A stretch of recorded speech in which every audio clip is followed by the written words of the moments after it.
How to fix error occurred during purchase on Roblox.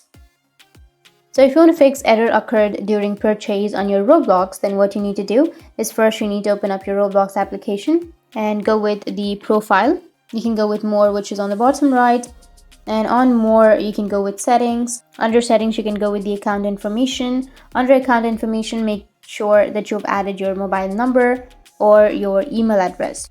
And not only adding, make sure that you have verified your phone number or verified your email address. Once you're verified, then your problem might be fixed. But even after verifying, if that doesn't fix your problem, then you can go with your payment methods.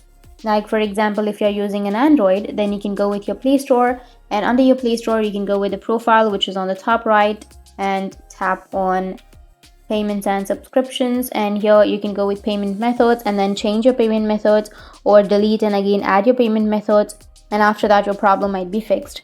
If that doesn't fix your problem, then the last thing you can do is just simply uninstall the Roblox application that you have right now and then again install it from your Play Store or your App Store, or you can just simply restart your device.